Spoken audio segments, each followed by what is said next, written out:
guys, welcome back to my channel. I did go to the doctor's today and I tried to vlog a tiny bit in the doctor's office, but then when I got home I just decided instead of vlogging, I just figured it'd be better to do like a little sit down TTC update and really just be able to like chill, have a glass of wine. Since no, I am not pregnant, I put Camden down to sleep so I can kind of just like unwind, relax, and just chill and talk to you guys about what's going on. Okay, before I tell you, and yes, my hair is absolutely insane. I was going to straighten it and then I was like, you know, you guys don't care, whatever. I'm gonna tell you guys a little bit about what's been going on the past couple weeks since my last TTC update, or really since I took that pregnancy test that you guys saw a couple weeks ago. I told you guys I think I ovulated on December 9th and 10th. And I kept taking ovulation tests even though I thought I ovulated, like the strips looked like they were positive. Every single day I kept taking ovulation tests just because I had those really cheap ovulation test strips and I figured why not. So I kept taking one every single day after that. Probably 10 days later I got another positive ovulation test, and this is in the same month. This is in December and I had not gotten my period yet, and I was like, that's weird. I was so confused. And you guys, this ovulation test was like a positive. Like it couldn't have been more positive. The line to the left actually showed up before the control line. Like I watched it develop and the test line showed up before the control line and was way darker. I actually have a picture of it, so I'll insert it right here so you guys can kind of see what I'm talking about. But yeah, that was like, I mean, if that wasn't a positive test, I don't know what was. When I took that test and I saw the result, I was like, wait, what? I thought I already ovulated like 10 days ago. Why does it look like I ovulated again? And the tests that I took 10 days before that I thought were positives were nowhere near that dark. I mean, they looked like they were the same darkness as the control line, so I figured that was a positive. But what I'm really thinking is that I didn't actually ovulate when I thought I did 10 days before. And I think that this test that I had just taken, I think that was the positive ovulation test. Someone had written in my pregnancy test video that I filmed, someone had commented and said that you really are supposed to ovulate like 14 days. I think she said 14 days before your period starts. So she was telling me if I have a 45-day cycle, subtract 14 days from 45, and then she gave me like whatever that was. She did like the calculation for me. And it's funny because I did ovulate for the second time on those dates that she gave me. So anyway, I hope I'm not confusing you guys, but what I think happened was that I didn't really ovulate the first time that I thought I did, and I ovulated the next time, like the 10 days later. I ended up taking 2 tests because I was so confused. I was like, maybe something went wrong with this strip. Let me take another one. And I dipped another one in my urine, and it was the exact same result. The test line came up darker and quicker than the control line. Alex and I tried because I figured, you know, this is why I've been getting these negative pregnancy tests that I've been taking. I didn't really ovulate then, so, you know, we did try. And then when I did take that pregnancy test, like I knew this had happened, but I wasn't sure. I was really confused. I thought maybe I ovulated twice. I don't even know if that's possible. You probably can't ovulate twice, but I thought maybe I did. And I still thought maybe I'm pregnant. Maybe that's why my ovulation strips are coming up so positive, because maybe I'm pregnant. So that was giving me hope and lots of different things like that. And I didn't want to explain that to you guys in the pregnancy test video because I thought that would be super confusing and like way too much information for one video. So I kind of just wanted to take the pregnancy test, see if it was positive, and if it wasn't, like I kind of knew in the back of my head, well, maybe I'm still pregnant because of the second time that I got the positive ovulation test. When I took that pregnancy test, I had said in the video that I was like 14 DPO. And at the time, I thought I was 14 DPO, but I also could have been 6 DPO. If you guys get what I'm saying. If you can like keep up with this weird situation. I waited until I was 9 DPO. And I took a first response at 9 DPO.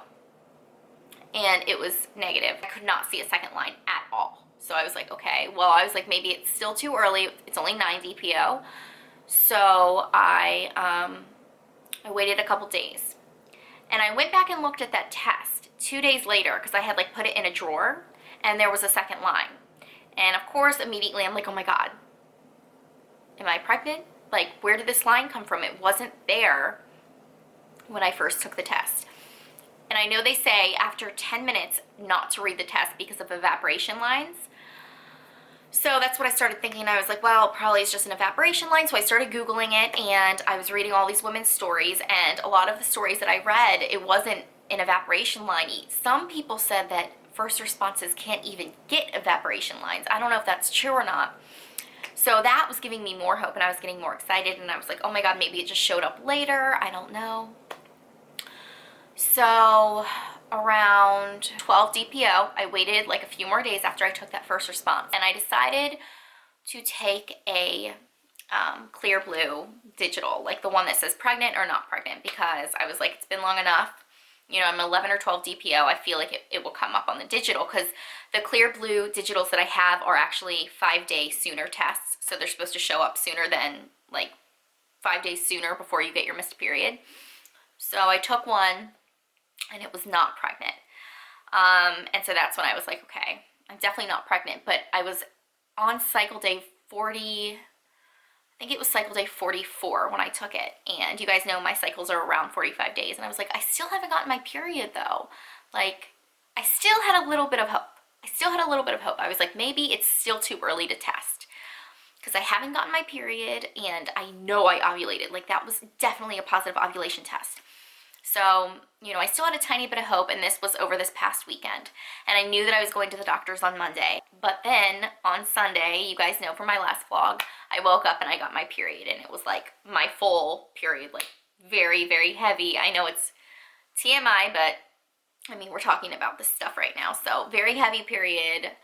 And so yeah, I went to the doctor's today, and I talked to my doctor. I told her that, you know, we've been trying for a few months now, and that this cycle, it was 47 days. My last cycle was 45 days, and this cycle is 47. I just feel like it's getting longer.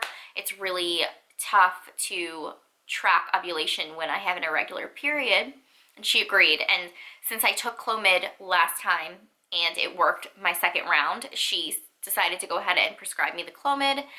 And she also prescribed me Provera, which is what helps you get your period. I think she prescribed me 50 milliliters of Clomid, which is what she said I took last time. And it was 2 rounds until I got pregnant. So I'm going to try it for a couple rounds. And then I feel like if it doesn't work, I'm going to go back in and see if she can up it to like 100 or something. I don't really know. So for my prescription, you take Clomid days 3 to 7. And then she told me to start testing my ovulation on day 9. And so days 3 to 7, I mean, I got my period yesterday, which is Sunday. So tomorrow is day 3. So I'm going to start taking Clomid tomorrow, which is Tuesday. And you guys are going to see this video on Wednesday. So I'll have already taken my like first round of, or not first round, but like my first Clomid pill. So yeah, I'm going to go ahead and take that days 3 to 7. I'm going to start testing for ovulation on day 9. Hopefully I will get a positive ovulation. You guys know I'm not going to use those strips anymore. They are way too confusing. I'm going to go ahead and like order, I should order that now, but I want to get those clear blue. You guys told me like the clear blue digital ovulation tests. I think with the smiley faces, I think that's the one that got the most, like I got the most recommendations for. So I think I'm going to go ahead and order like a 10-pack of those and start on day 9. Hopefully I will get a positive. And we'll see. This month may be the month. I am crossing my fingers, and I'm really, really hoping and praying that this month is the month that I get pregnant. I just want to say thank you for all your support, all your sweet comments, your messages, just everything. I really appreciate you guys so much. Your support means everything to me, and I love you guys, and I hope you know that. So yeah, that is it for today's video. And if you have any questions, just feel free to leave them down below. Don't forget to like this video and subscribe if you want to follow me on this TTC journey for baby number 2. I hope you guys had a great Wednesday, and I'll see you all in my next video. Bye!